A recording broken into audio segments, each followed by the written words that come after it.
Baik, untuk memulai diskusi panel, siang hari ini Ibu minta tolong salah satu mimpin doa ya, yaitu Kalista Tamara. Ya, Bu. Silahkan mimpin doa. Ya, baik, Bu. Teman-teman, sebelum kita memulai kelas kita, marilah kita berdoa. Berdoa mulai. Tuhan, terima kasih karena Engkau telah menjaga kami di rumah kami masing-masing. Sekarang kami akan memulai Zoom kami untuk membahas diskusi kami ya Tuhan. Tuhan, sertai kami dan lindungi kami dalam setiap apa yang kami kerjakan, Tuhan. Inilah doa kami. Haleluya. Amin. Oke, terima kasih. Sama-sama, Bu. Kalista kelompok berapa? Kelompok 6, Bu. Kelompok terakhir ya? Oke. Ya, Bu. Jadi hari ini kita akan membahas apa yang sudah kalian kerjakan, PR-nya gitu ya. Tetapi Ibu mulai dengan diskusi panel.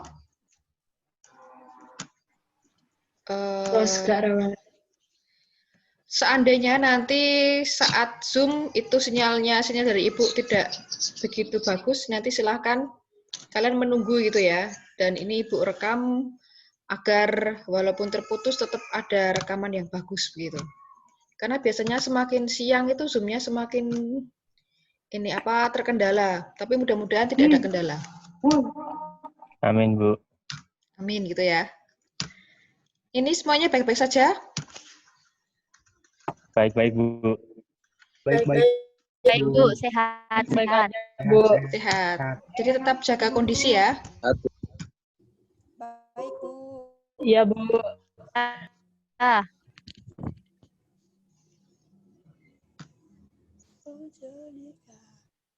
Apakah PowerPoint Ibu sudah terlihat? Sudah, Bu. Sudah, Bu. Sudah, Bu. Ya, Bu. Sudah, Bu.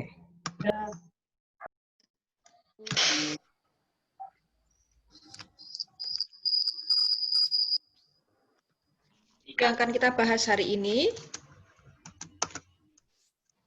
Sebentar, sabar loadingnya agak lama ya.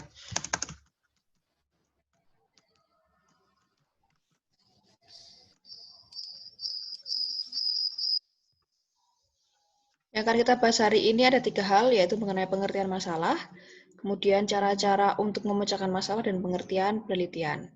Tetapi untuk membahas ini, Ibu akan memulai dari hasil panel kalian.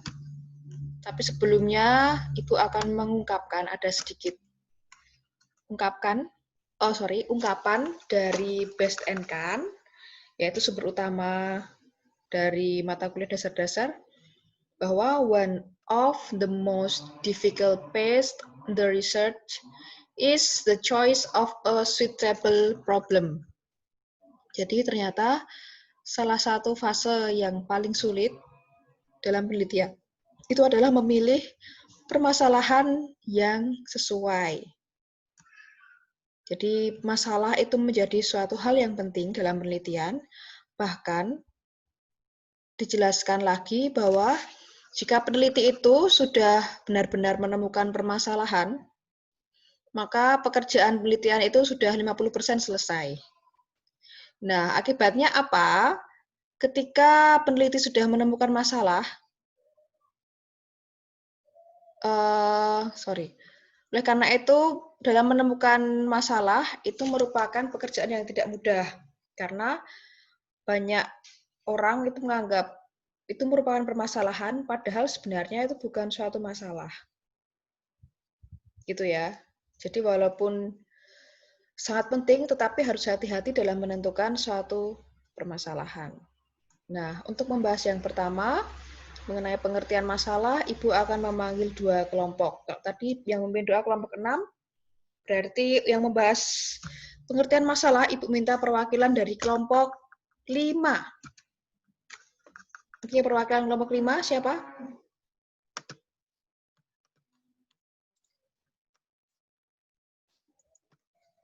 Perwakilan kelompok 5 itu mulai dari Mei Susanti sampai Aurelia Evelyn Morena. Siapa yang ingin menjelaskan apa itu? Saya, Bu. Oke, ya silahkan. Siapa ini? Eldion. Oke, Dion. Ya, silahkan Dion. Untuk yang pengertian masalah ya, Bu ya? Ya, pengertian masalah. Oke, kalau dari diskusi kami, untuk pengertian masalah itu adalah perbedaan antara yang diharapkan dengan kenyataan-kenyataan yang terjadi. Yang diharapkan dengan kenyataan. Ya.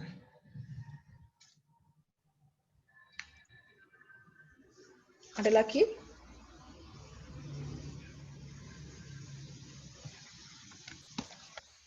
Sudah, Dion itu? Sudah, Bu. Oke, terima kasih. Kemudian tambahan dari kelompok 4. Siapa perwakilannya? Ada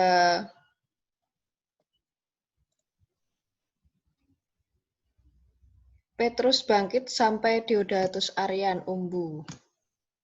Siapa salah satu yang ingin mengutarakan apa itu mengenai masalah gitu? Ya, siapa yang mencoba?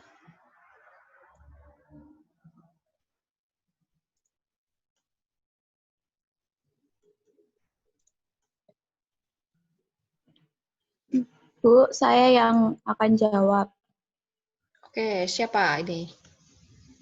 Lucia, Bu. Lucia, oke. Silahkan. Jadi kalau menurut diskusi kelompok kami tadi, kesimpulan dari pengertian masalah itu, situasi seseorang atau kelompok yang tidak sesuai dengan apa yang diinginkan dan perlu untuk ditemukan solusinya. Oke.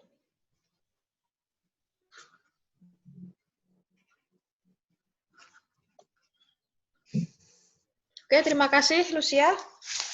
Terima kasih untuk kelompok 5 dan kelompok 4 yang sudah sedikit mendefinisikan mengenai apa itu masalah begitu ya. Sama-sama. Nah, Bu. Sama-sama, Bu. diskusinya berjalan dengan lancar ini ya? Puji Tuhan lancar, Bu. Lancar. Tadi dari kelompok 5 mengungkapkan bahwa masalah itu merupakan perbedaan yang diharapkan dengan kenyataan sebenarnya. Kemudian kelompok 4 itu mengatakan bahwa masalah itu situasi yang tidak sesuai dengan yang diharapkan. Oleh karena itu perlu dicarikan solusi. Nah, ini Ibu akan mendefinisikan mengenai pengertian masalah masih menurut Best and Kahn. Masalah secara umum merupakan pertanyaan yang dihadapi seseorang yang jawabannya dirasa penting untuk diperoleh, tetapi jawaban itu belum segera muncul dalam pemikiran orang yang bersangkutan. Jadi ini ada hubungannya juga dengan kelompoknya Lucia, bahwa memang ada suatu pertanyaan yang dihadapi oleh seseorang. Nah, karena itu segera membutuhkan jawaban, tetapi karena jawabannya dirasa penting, tapi karena dia merupakan suatu masalah, maka jawaban itu tidak segera muncul dalam pemikiran orang yang bersangkutan. Jadi kalau misalnya ini kalian semester 5 ada aljabar abstrak begitu ya, diminta untuk mengerjakan soal. Nah, dari soal-soal itu tidak semua menjadi permasalahan. Akan menjadi suatu permasalahan jika jawabannya tidak segera muncul dalam pemikiran orang tersebut. Nah, maka tidak semua soal matematika, untuk konteks soal matematika itu tidak semua merupakan suatu masalah. Jadi dikatakan masalah jika memang penting, kemudian jawabannya belum bisa langsung muncul, oleh karena membutuhkan proses-proses tertentu untuk menemukan jawaban atas masalah itu. Tetapi, masalah itu tidak selamanya diungkapkan sebagai kalimat pertanyaan.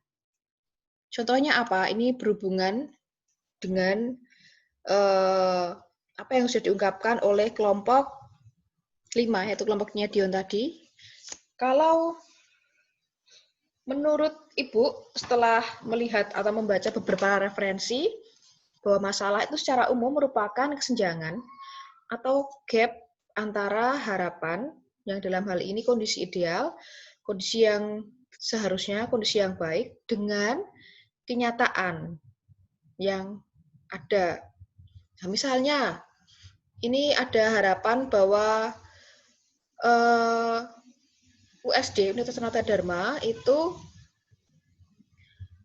awalnya berharap agar PJJ daring semester ini di kampus USD itu menggunakan LMS belajar sebagai sarana yang utama. Gitu ya. Tetapi kenyataannya pada minggu pertama bahkan sampai hari ini server yang digunakan itu belum kuat untuk memfasilitasi semua pengguna. Ada harapan, tetapi juga ada kenyataannya yang tidak sesuai dengan harapan. Maka di sini muncul suatu permasalahan bahwa apa? PJJ atau perkuliahan jarak jauh daring minggu pertama di USD tidak dapat menggunakan LMS sebagai plafon utama karena terkendala servernya belum siap. Jadi tidak semua masalah itu diungkapkan dengan kalimat pertanyaan gitu ya. Oke. Kemudian nanti silahkan kalian bisa mencermati contoh-contoh masalah yang lain. Apakah dari sini ada pertanyaan mengenai apa itu pengertian masalah?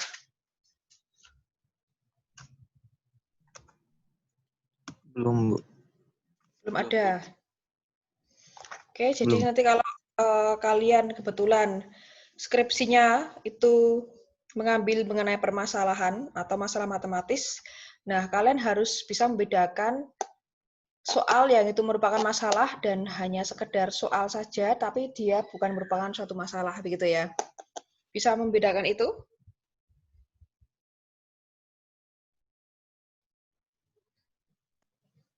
Masih ngawang-ngawang, Bu. Ngawang-ngawangnya kenapa? Tadi masih bingung yang soal yang pengertian masalah tadi, Bu, kesenjangan itu bagaimana? Kalau kesenjangan itu tahu nggak artinya kesenjangan apa? Kesenjangan, kayak pertentangan bukan, Bu? Kesenjangan itu semacam ada jarak atau ada gap gitu. Jadi adanya perbedaan antara yang diharapkan atau kondisi ideal atau kondisi yang baik, kondisi seharusnya, dengan kenyataan yang terjadi begitu. Jadi ada perbedaan atau ada gap, ada jarak. Pengennya atau harusnya pembelajaran yang bagus itu seperti ini. Tapi pada kenyataannya yang terjadi tidak seperti itu, maka di situ muncullah masalah. Atau misalnya kalian berharap bangun pagi begitu ya, seandainya perkuliahannya tidak PJJ, bangun pagi, kemudian setelah itu ya perjalanan misalnya dari kos setengah jam, tetapi sudah mempersiapkan jauh-jauh waktu, jadi jam misalkan perkuliahan jam 7, nah kalian sudah berangkat jam 6:15. Berarti harapannya nanti 7 kurang 15 menit sudah sampai di kampus gitu ya, itu harapan. Tetapi ternyata ada kenyataan yang terjadi berlainan dengan yang diharapkan. Misalnya baru 10 menit perjalanan itu ternyata bannya bocor. Maka membutuhkan waktu untuk mencari bengkel, kemudian untuk menambal dulu bannya sebelum digunakan untuk melanjutkan perjalanan ke kampus. Nah, dan ternyata yang seharusnya pukul 7 kurang 15 menit itu kalian bisa sampai ke kampus, tetapi karena ada kendala seperti itu, kenyataannya yang terjadi jam 7 itu baru selesai menambal, maka ada masalah, yaitu apa? Kalian terlambat ke kampus karena apa? Ada perbedaan antara yang diharapkan. Ya, karena bannya bocor. Itu permasalahannya. Begitu. Sudah Baik, lebih Bu. paham? Paham, Bu. Lebih paham. Paham. Makasih. Oke, jadi sama-sama. Ini kita masih mendefinisikan masalah secara umum, kemudian dari masalah itu, nanti kita akan lebih mengerucut ke masalah penelitian. Tetapi sebelum itu, kita definisikan dulu, atau kita pelajari bersama mengenai cara-cara menyelesaikan masalah. Jadi untuk membahas ini, Ibu asumsikan bahwa kalian sudah mengenali masalah yang pasti seperti apa. Kemudian yang kedua, sudah tahu sumber permasalahannya apa. Jadi dua hal itu sudah tahu, maka langkah berikutnya, bagaimana ya cara untuk menyelesaikan permasalahan. Nah, itu yang akan kita bahas selanjutnya. Oke. Ibu minta perwakilan kelompok 3. Jadi kelompok 5 sudah, kelompok 4 sudah, kelompok 3 untuk menjelaskan hasil diskusinya, cara-cara menyelesaikan masalah. Oke, siapa yang ingin menjelaskan di sini perwakilan kelompok 3? Saya, Bu. Oke, Andi, silahkan Andiana. Ya, jadi menurut kelompok kami, cara-cara memecahkan masalah itu yang pertama, mengidentifikasi dan memahami masalah yang terjadi. Yang kedua, merencanakan cara penyelesaian. Yang ketiga, melaksanakan rencana. Yang keempat, melihat kembali atau mengevaluasi. Oke, ada lagi? Gitu, Bu. Terima kasih, Andiana. Ya, Bu. Sekarang gondrong ya, Sama-sama, Bu. Andiana ya? Lumayan, Karena Bu. efek corona jadi gondrong ya? Takut nanti kalau ketularan di tukang cukur. Oke, Ya, Bu. terima Aman. kasih Andiana. Itu intermezzo saja. Ya, kita kembali lagi ke masalah yang tadi, cara-cara untuk menyelesaikan permasalahan. Setelah kelompok 3 yang diwakili oleh Andiana, Ibu minta salah satu perwakilan dari kelompok 2 untuk menambahkan penjelasan mengenai cara-cara untuk menyelesaikan permasalahan. Siapa yang ingin menjelaskan?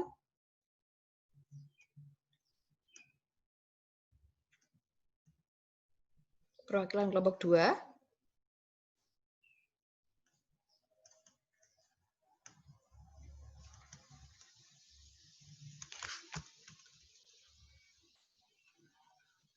Kelompok 2 itu dari Milenia Priscilla sampai Ursula Dena Widyawati. Nah, Ya, siapa Bu. salah satu? Oke, dari tadi laki-laki terus ya? Kedengaran enggak, Bu? Oh, iya. Oh, enggak. Tadi Lucia ya, ada perempuannya. Oke, terdengar. Silahkan. Ini sebenarnya hampir sama kayak punya Andi, Bu, karena kami ngambilnya dari apa namanya? Dari yang langkah penyelesaian masalah dari para ahli, Bu. Oke, gimana langkah-langkahnya? Yang pertama memahami masalah, yang kedua merencanakan penyelesaian, terus ketiga melaksanakan rencana, sama yang keempat memeriksa proses dan hasil, Bu. Oke, ini yang menjelaskan siapa? Niko? Niko. Atau oke, Niko. Ya, terima kasih Niko. Oke, sama-sama, Bu. Ini hampir sama dengan kelompoknya Andiana. Kalau tidak salah, kalian mengambil sumber dari Polya ya? Apakah Ya, Bu, benar benar. seperti itu? Ya, dari Polya, Bu. Dari Polya. Oke, jadi ada satu hal yang ingin Ibu sampaikan. Untuk Polya, itu konteks pemecahan masalah. Jadi ada suatu variabel tertentu, nanti kalau kalian sudah lebih mendalami mengenai variabel-variabel atau penelitian, topik-topik penelitian dalam dunia matematika, salah satu variabel yang ingin diteliti adalah pemecahan masalah. Nah, konteks pemecahan masalah itu adalah dalam menyelesaikan soal matematis.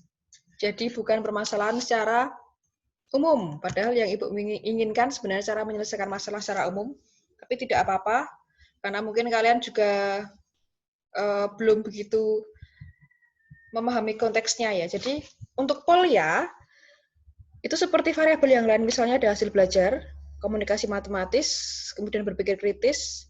Nah, Polya ini khusus untuk pemecahan masalah matematika. Gitu. Jadi memang langkah-langkah untuk pemecahan masalah menurut Polya itu ada seandainya diberikan soal yang menjadi suatu masalah begitu ya. Jadi soalnya Harus ada kriteria-kriteria tertentu sehingga nanti suatu soal itu dikatakan sebagai satu masalah, tetapi yang tidak akan dibahas di sini karena yang dibahas di sini adalah masalah secara umum yang nanti akan mengantarkan ke masalah penelitian, tidak hanya konteks menyelesaikan soal matematis begitu.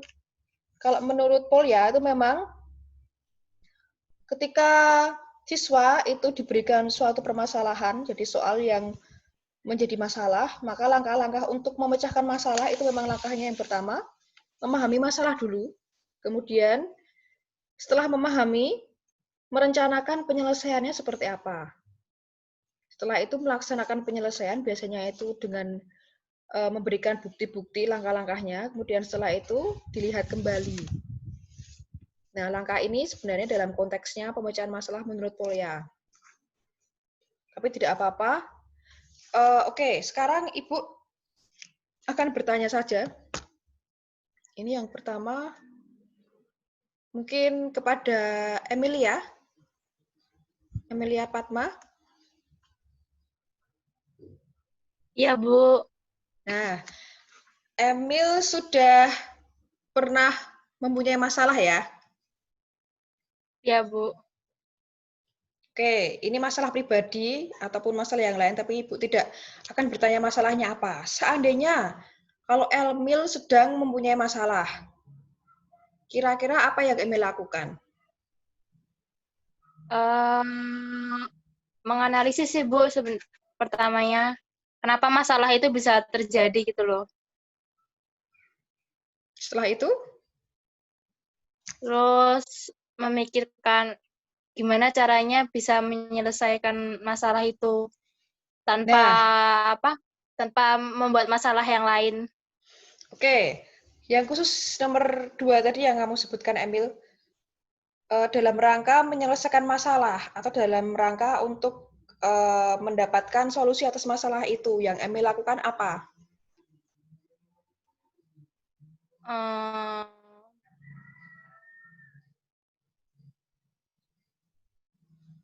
Bentar, Bu, bingung.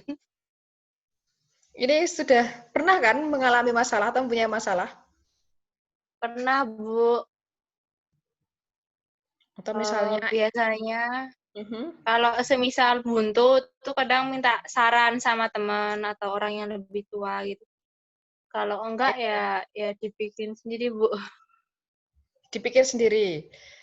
Jadi bisa mencoba menyelesaikan gitu ya dengan cara-cara sendiri ataupun bertanya kepada orang lain. Nah, itu yang salah satu dari banyak hal cara untuk menyelesaikan masalah itu ya Bu, maksud malah seperti itu. Oke, kita lihat ya kalau begitu. Terima kasih, Emil. Sama. Jadi di sini ada 8 cara untuk menyelesaikan masalah. Tadi yang diungkapkan Emil itu benar. Kalau sudah tahu masalahnya seperti apa, sudah yakin sumber masalahnya dari mana, itu kalian kemudian berusaha untuk menentukan bagaimana cara untuk menyelesaikan masalah itu ya. Nah, ada 8 langkah. Yang pertama, yang dikatakan Emil tadi, bertanya kepada orang yang lebih tahu. Jadi, pertama, bertanya kepada pihak lain yang dianggap mengetahui, entah itu yang lebih tua, entah itu yang lebih senior, begitu. Kemudian, yang kedua, dengan melihat literatur. Jadi, kalau kalian buntu mengenai, aduh ini apa ya, teorinya seperti apa ya untuk menyelesaikan soal ini. Berarti apa yang kalian lakukan? Bisa melihat literatur. Misalnya untuk mengerjakan PR ini. Itu kan tidak kalian mengerjakan sendiri langsung selesai kan? Tetapi kalian juga membutuhkan sumber-sumber referensi. Baik itu internet, buku, dan sebagainya. Nah, itu cara yang kedua. Cara yang ketiga, bisa berdiskusi dengan pihak lain. Termasuk juga dalam seminar. Seminar itu juga dalam rangka menyelesaikan masalah, konferensi, dan yang lain-lain. Kemudian, tadi Emil juga pernah mengatakan, kalau enggak ya dipikir sendiri. Tapi berpikir sendirinya itu ada aturannya, begitu ya. Kalau konteks secara ilmiah, itu berpikir sendiri secara rasional. Nah, biasanya berpikir secara rasional ini membutuhkan waktu yang waktu tersendiri. Tidak bisa kalau punya masalah langsung diselesaikan, itu kan jarang. Tetapi biasanya kalian membutuhkan waktu yang tepat untuk kira-kira memikirkan kembali. Tujuannya apa? Agar kalian bisa berpikir rasional. Gitu. Kemudian yang kelima dengan cara intuisi. Yang keenam bisa berdoa atau bermeditasi agar permasalahannya menemukan titik terang, begitu. Kemudian ketujuh dengan cara coba-coba atau trial and error. Kemudian yang terakhir, salah satu cara untuk menyelesaikan masalah itu dengan menggunakan penelitian. Jadi dari sini kalau sudah tahu permasalahan yang pasti seperti apa, salah satu langkah untuk menyelesaikan permasalahan dalam konteks ilmiah itu dengan menggunakan penelitian. Jadi sebenarnya kapan kalian atau alasan apa yang mendasari kalian dapat melakukan penelitian, atau alasan apa kalau ini masuk akal untuk dijadikan penelitian. Yang utama itu adalah dari masalahnya. Apakah masalah yang kalian temukan itu memang hanya terjawab setelah kalian melakukan penelitian atau tidak, begitu. Contoh masalah yang tidak atau yang dapat diselesaikan tanpa melakukan penelitian. Misalnya, ini dalam konteks pembelajaran matematika ya. Misalnya begini. Oke, ada anak yang kesulitan dalam melihat jarak jauh. Nah, itu merupakan suatu permasalahan. Gitu ya, karena agar anak itu bisa melihat secara normal itu kan tidak serta-merta. Tetapi permasalahan itu juga tidak harus diselesaikan menggunakan penelitian. Langkah yang paling dapat langsung dilakukan adalah apa? Untuk menyelesaikan itu berarti apa? Memindah posisi anak agar duduknya itu posisinya berada di paling depan, sehingga apa? Walaupun ada permasalahan tidak bisa melihat jarak jauh, tetapi paling tidak masih bisa memahami atau melihat tulisan yang ada di papan tulis ataupun di layar, karena duduknya sudah paling depan. Nah, hal itu masalah. Karena dengan solusi itu, anak tidak kembali lagi penglihatannya. Tetapi juga bukan merupakan penelitian, bukan masalah penelitian. Karena nanti kita akan mencermati kalau penelitian itu harus melalui langkah-langkah tertentu, begitu ya. Tidak serta-merta suatu langkah itu dikatakan sebagai penelitian. Jadi nanti setelah ini kita akan membahas sebenarnya penelitian itu apa, apakah semua cara atau semua usaha yang dilakukan untuk menyelesaikan masalah itu dapat dikategorikan penelitian. Apakah semua masalah itu dapat diselesaikan dengan penelitian saja? Ataukah tidak semua masalah itu dapat terjawab dengan penelitian? Oke, gitu. Tujuannya ke situ.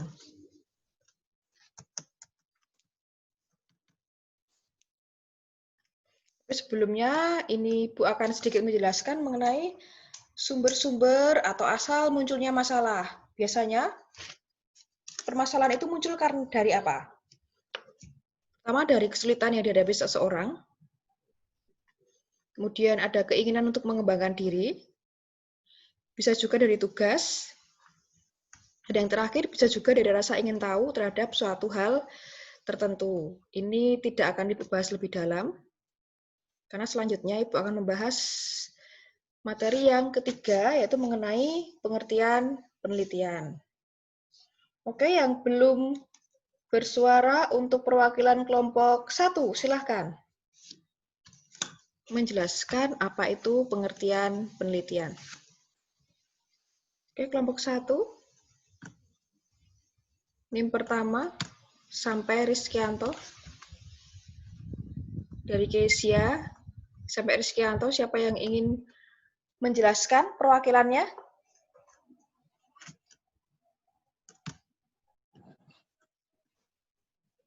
Saya, Bu.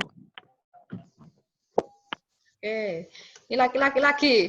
Nanti setelah ini perempuan gitu ya. Jadi dari kelompok kami tadi menyimpulkan bahwa pengertian penelitian yaitu suatu kegiatan yang terorganisir untuk memecahkan suatu permasalahan melalui beberapa proses seperti mengumpulkan data, menemukan fakta yang berhubungan dengan masalah tersebut, dan diselesaikan menggunakan metode yang sesuai sehingga diperoleh pemecahannya. Oke, terima kasih. Rizkyanto ini ya? Iya, Bu. Ya. Selanjutnya, terakhir dari kelompok 6. Siapa perwakilan yang ingin menambahkan mengenai pengertian penelitian?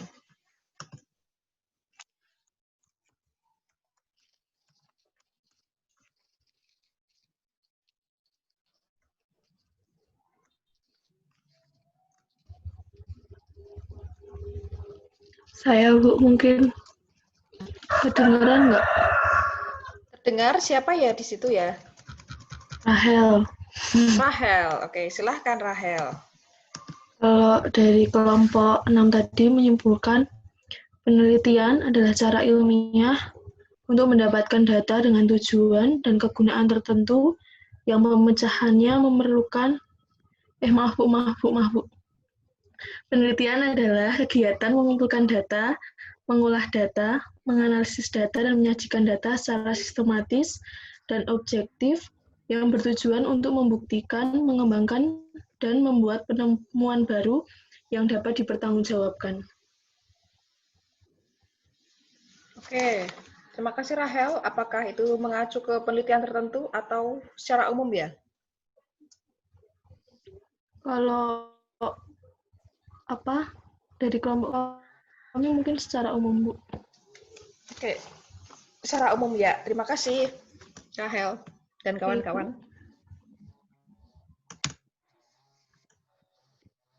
Jadi dari kelompok pertama yang diwakili oleh siapa tadi? Rahel, Bu. Kelompok pertama tadi siapa?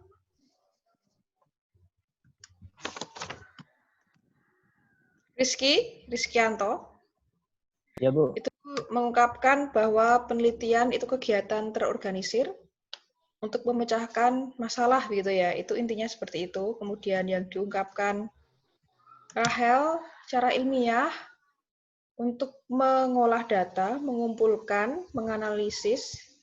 Cara ilmiah mengumpulkan data, menganalisis, mengolah dalam rangka untuk bisa mengembangkan teori, bisa menemukan, bisa membuktikan gitu ya.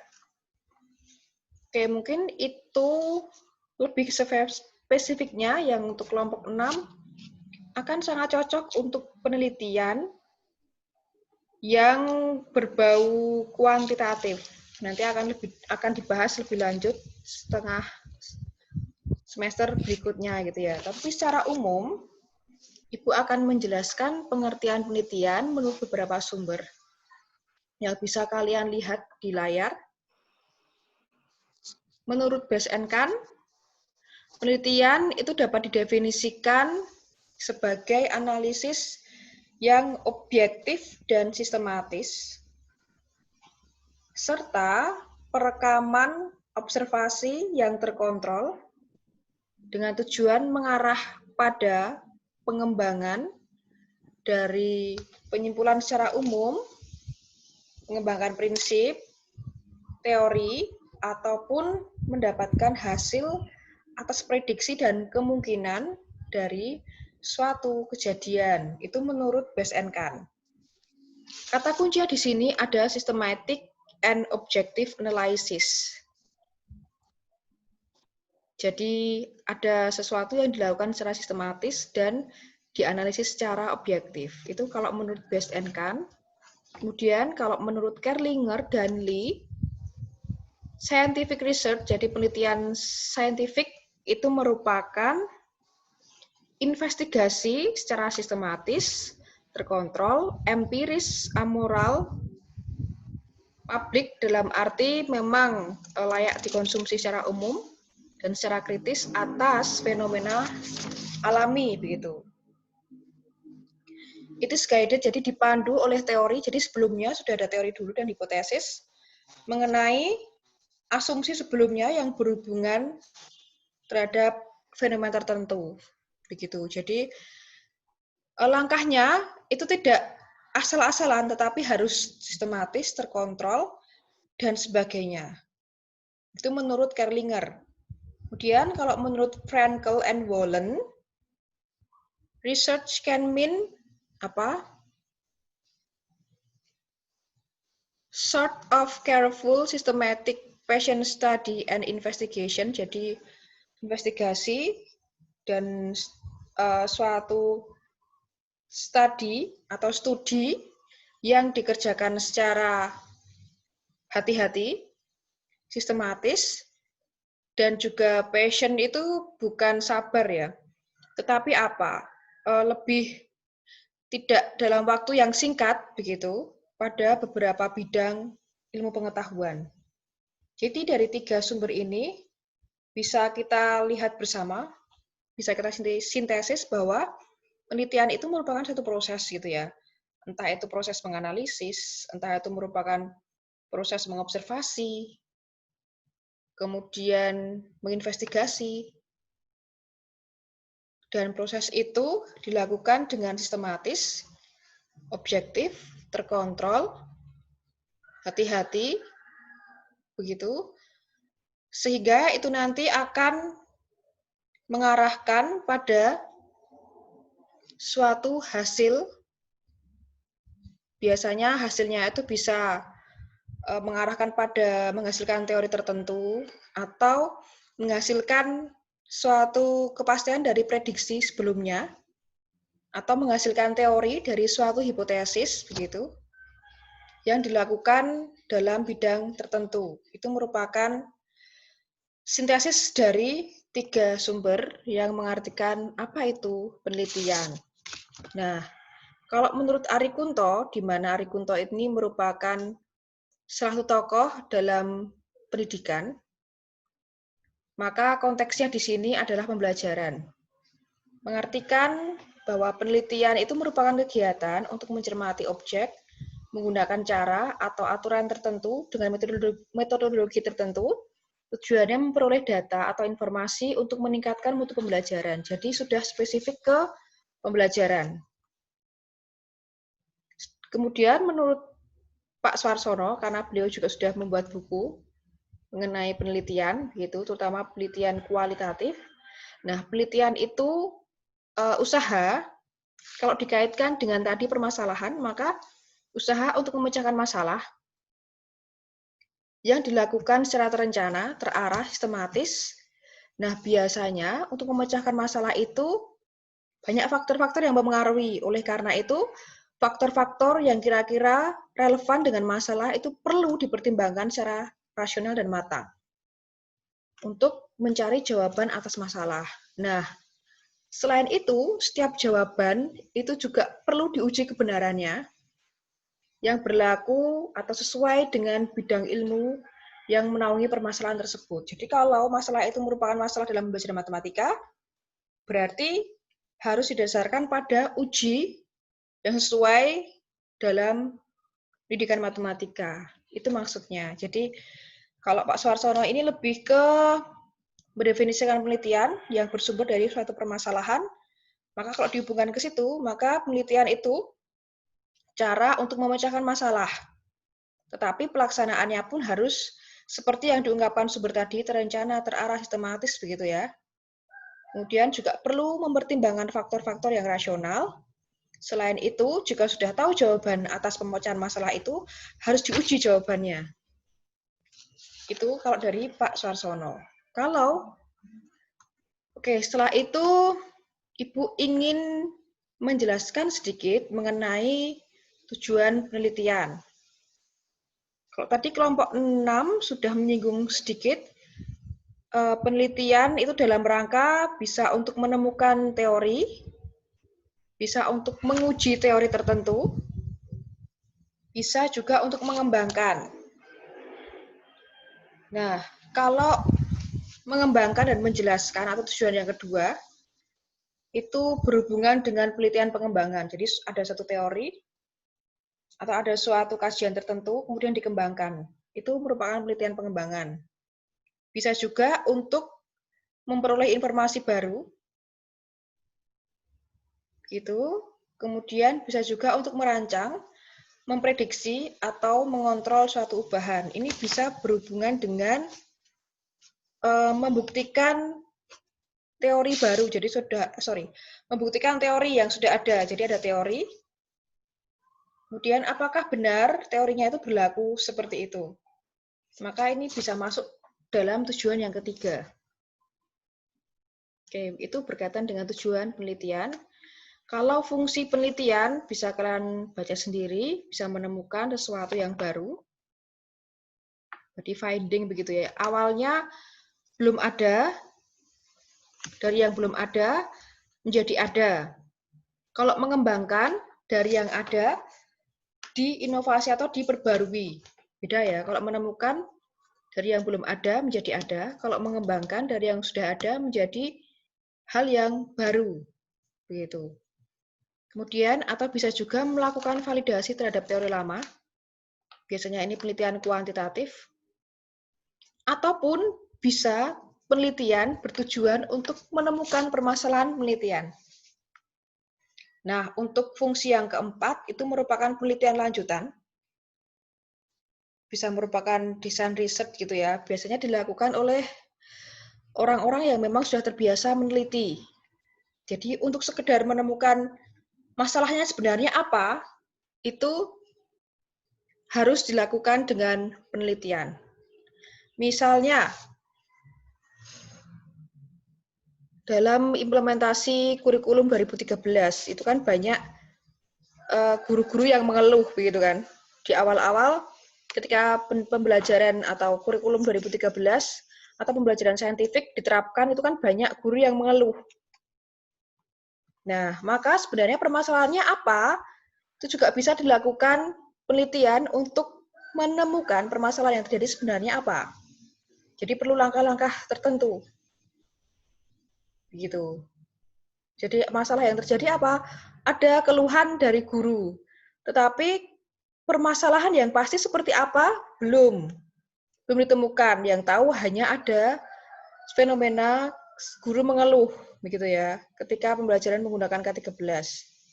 Dari keluhan itu sebenarnya permasalahannya apa? Nah, itu bisa juga membutuhkan penelitian. Jadi perlu wawancara dengan guru, kemudian perlu mengobservasi secara sistematis, secara terencana terhadap pembelajaran yang terjadi, begitu. Jadi bisa juga penelitian itu untuk menemukan permasalahan penelitian yang sebenarnya terjadi. Itu berkaitan dengan fungsi penelitian. Apakah ada pertanyaan sejauh ini?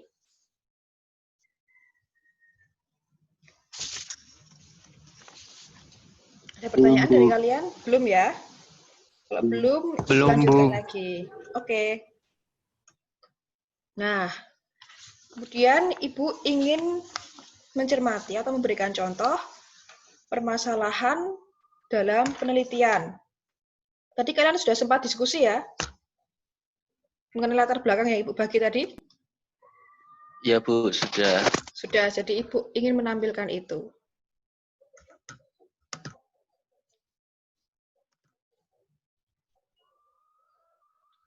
Sudah dibaca? Baru latar belakang masalah, Bu. Ya, karena memang hanya itu yang Ibu minta ya, latar belakangnya saja. Benar yang ini ya? Iya, Bu. Oke. Tadi yang memimpin doa siapa tadi?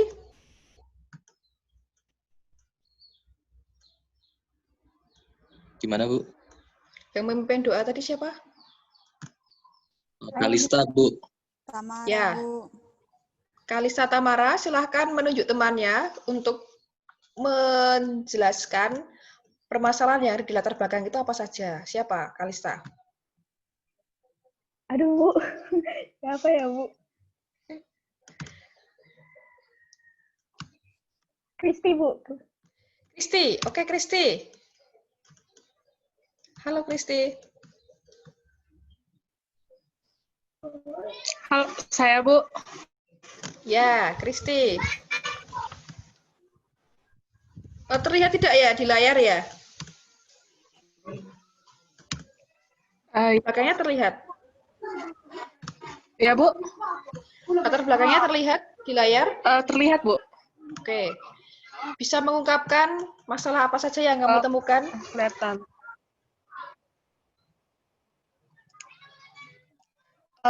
Kalau di PDF yang Ibu kasih, menurut saya itu ini Bu, mahasiswa. Siswanya kurang aktif dalam pembelajaran. Oke, ada lagi? Terus gurunya lebih banyak ceramah gitu, Bu. Oke, terima kasih. Kristi tadi ya? Kristiani. Iya, Bu. Ya, dari dua Kristiani tadi mengemukakan dari latar belakang yang sudah Ibu share tadi, permasalahan yang terjadi adalah siswa kurang aktif. Kalau itu suatu masalah, berarti yang diharapkan seperti apa menurut kalian? Siswanya aktif, Bu. Ya, jadi dalam pembelajaran ada sumbernya gitu ya. Menurut Joko Santoso dan kawan-kawan, pembelajaran itu akan berkualitas jika peserta didik aktif dalam pembelajaran. Itu kondisi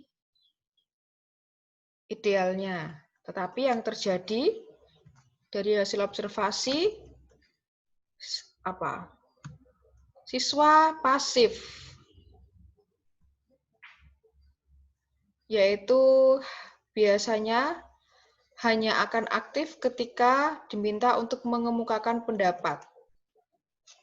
Tapi kalau siswa sudah berani untuk mengemukakan pendapat, apakah itu menjadi suatu masalah? Kemudian di sini juga sudah dijelaskan, peserta didik mendengarkan, mencatat, jarang mengemukakan pendapat. Tetapi di sini aktif ketika guru memberikan pertanyaan dan meminta untuk mengemukakan pendapatnya. Agak kontradiksi ya. Jadi itu tadi yang Ibu katakan di awal, belum tentu masalah yang kalian atau yang kadang diinginkan menjadi permasalahan, tapi itu belum menjadi permasalahan yang sebenarnya. Coba, tadi katanya siswa tidak atau siswa pasif, tetapi di sini ada aktivitas dalam pembelajaran. Apa? Siswa dapat mengemukakan pendapat. Kalau siswa pasif itu kan dalam bayangan umum, pasif ya sudah tidak ngapa-ngapain gitu ya.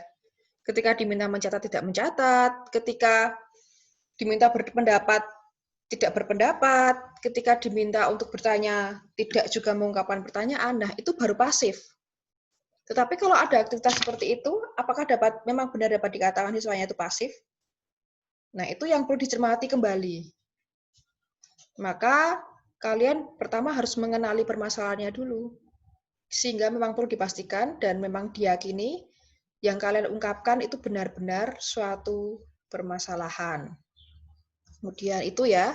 Kemudian yang kedua, tadi pembelajarannya banyak ceramah. Pembelajaran yang ideal itu seperti apa toh?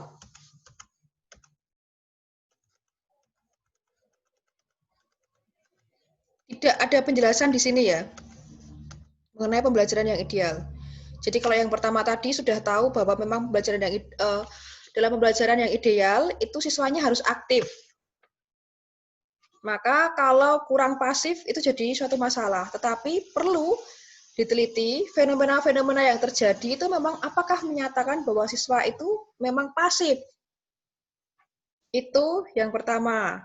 Kemudian untuk kasus yang kedua, pembelajarannya banyak ceramah. Nah, pembelajaran banyak ceramah itu apakah suatu permasalahan? Apakah ada sumber yang mengatakan bahwa pembelajaran dengan ceramah itu tidak diperbolehkan dalam pembelajaran? Apakah ada yang menyatakan seperti itu? Tidak ada ya? Tidak. Nah, maka hati-hati. Yang statement yang kedua itu bukan suatu permasalahan juga. Karena apa? Klaim atau harapannya itu kurang kuat. Sedangkan yang pertama, yang kurang aktif itu bukti-buktinya juga kurang kuat. Mungkin kurang aktif itu masalah, tetapi jika didukung dengan bukti-bukti yang menyatakan ya memang siswa itu benar-benar kurang aktif begitu. Kemudian kalau yang kedua itu permasalahannya, kondisi idealnya kurang kuat. Kecuali kalau pembelajaran masih didominasi guru, begitu ya. Kemudian siswa tidak difasilitasi untuk berpikir secara kreatif, begitu misalnya. Nah, kalau seperti itu baru masalah. Jadi kan harusnya dalam pembelajaran itu kreativitas siswa, kreativitas berpikir juga perlu difasilitasi. Itu ada teori yang mengatakan seperti itu. Jadi kalau hanya sekedar menggunakan ceramah, nah apa salah ceramah ini? Perlu kalian ulas lagi sehingga memang ada suatu akibat atau ada kondisi tertentu yang menyebabkan tidak terjadinya hal yang ideal akibat ceramah itu boleh. Tapi kalau hanya ceramah saja, ya itu belum tentu merupakan suatu permasalahan. Itu ya. Jadi memang terkadang yang salah kaprah itu langkah untuk melakukan penelitian. Pertama, kalian menemukan dulu judulnya. Dari judul itu baru dicari permasalahan. Jadi kadang memaksa masalahnya dimasuk-masukkan. Padahal seharusnya dari permasalahan yang ada, kuat dulu ada masalah seperti ini. Kemudian dari permasalahan itu timbullah topik-topik tertentu sehingga nanti akan mengarahkan ke judul penelitian. Itu yang benar. Maka harusnya penelitian itu diawali dari latar belakang yang mengungkapkan permasalahannya seperti apa dengan jelas. Setelah itu baru mengarah ke judul. Itu yang benar begitu. Oke? Mudah-mudahan contoh ini sedikit memberikan bayangan kalian agar tidak terjadi lagi. Hati-hati dalam menjustifikasi pernyataan merupakan suatu permasalahan. Harus ada buktinya. Atau kalau tidak, memang masuk akal bahwa itu menjadi suatu permasalahan. Jadi ada kesenjangan antara yang diharapkan atau kondisi ideal dengan yang sebenarnya. Jika memang ada kesenjangan atau memang ada ketidaksesuaian antara yang diharapkan dengan yang terjadi, tapi itu harus disertai dengan bukti-bukti yang kuat. Sehingga masalahnya itu memang benar-benar permasalahan yang harus dipecahkan melalui penelitian. Jadi itu kesimpulan hari ini. Apakah ada pertanyaan dari kalian?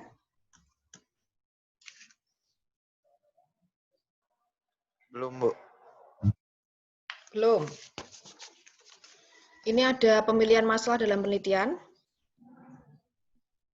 Bisa kalian baca berhubungan dengan konsep, mengembangkan atau memperluas teori, dilakukan dengan menemukan alat, teknik, metode baru, dan sebagainya. Nah, tetapi itu tidak ingin Ibu ulas. Tadi kalian sudah tahu masalah itu seperti apa. Cara-cara untuk menyelesaikan masalah itu salah satunya dengan penelitian. Kemudian pengertian penelitian itu seperti apa. Dan terakhir tadi, memilih permasalahan dalam penelitian yang memang benar-benar menjadi suatu masalah. Jadi suatu klaim atau pernyataan yang memang menjadi masalah itu harus yang seperti apa begitu. Nah, itu untuk minggu depan. Bahasan minggu depan, Ibu akan melanjutkan. Silahkan masing-masing masing-masing individu itu bisa melihat ke belakang atau flashback atas pembelajaran matematika yang selama ini pernah dialami, atau juga boleh kalian mencari dari sumber tertentu. Satu contoh permasalahan dalam pembelajaran matematika. Itu ya. Jadi pertama tadi harus memang ada kesejangan antara kondisi ideal dengan kenyataan. Jadi masalah itu harus bisa kalian jelaskan kondisi idealnya harusnya bagaimana, tetapi kenyataannya seperti itu, sehingga memang yang kalian ungkapkan itu memang menjadi suatu permasalahan. Selain itu juga ada bukti-buktinya. Itu tugas diskusi minggu depan. Kemudian selain itu silahkan secara berkelompok maksimal 3 orang, kalian mencari peranan penelitian pendidikan dan penelitian pendidikan matematika, baik itu bagi kehidupan sehari-hari maupun bagi ilmu pengetahuan. Nah, yang kalian kerjakan secara berkelompok, itu nanti silahkan kalian unggah dalam forum yang ada di LMS Belajar. Jadi ada 2 hal ya. Yang pertama, coba kalian mencari permasalahan secara umum dalam pembelajaran matematika. Setelah itu, secara berkelompok, silahkan membuat ulasan mengenai peranan penelitian pendidikan dan penelitian pendidikan matematika bagi kehidupan secara umum ataupun bagi ilmu pengetahuan. Apakah ada pertanyaan? Jangan lupa referensinya juga disertakan. Apakah ada pertanyaan dari kalian? Bu, minta tolong yang kedua diulangi lagi sebentar, Bu. Oke, yang kelompok ya berarti ya? Iya, Bu, yang kelompok. Yang kelompok itu silakan membuat ulasan dari referensi tertentu mengenai peranan penelitian pendidikan. Belum Ibu share ya ini ya? Ada di sini. Oke, maaf. Mengenai, terlihat di sini, peranan penelitian pendidikan dan penelitian pendidikan matematika bagi kehidupan sehari-hari maupun bagi ilmu pengetahuan. Jadi ini kurang bagi kehidupan sehari-hari maupun bagi ilmu pengetahuan. Oke, begitu. Bangkit Surya.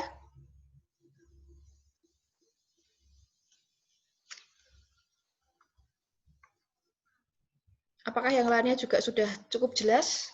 Jelas, Bu. Jelas ya? Bu, mau tanya, Bu. Ya, Bu. Ya, silahkan. Ya. Tadi yang terakhir itu buat kehidupan sehari-hari dan apa ya, Bu? Ilmu pengetahuan. Oh ya, baik, Bu. Terima kasih. Oke, sama-sama.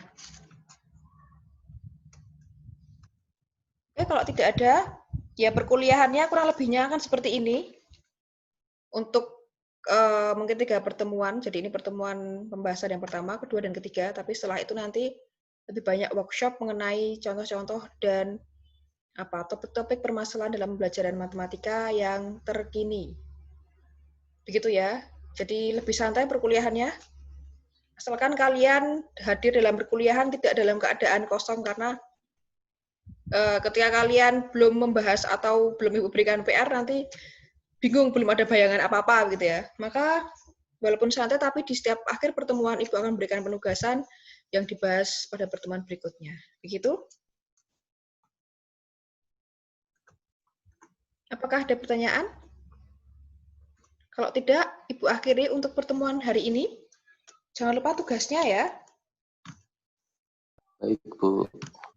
Kita bertemu lagi secara virtual pada perkuliahan yang akan datang. Oke, tetap semangat, jaga kondisi, dan tetap bahagia ya, biar imunnya tetap terjaga. Siap, Bu. Ibu juga jaga kesehatan. Oke. Dan berbahagia. Ya, Bu, terima sama-sama. kasih, Bu. Sama-sama, Bagus sampai jumpa. penjelasannya, Bu. Terima Oke. kasih, Bu. Amin.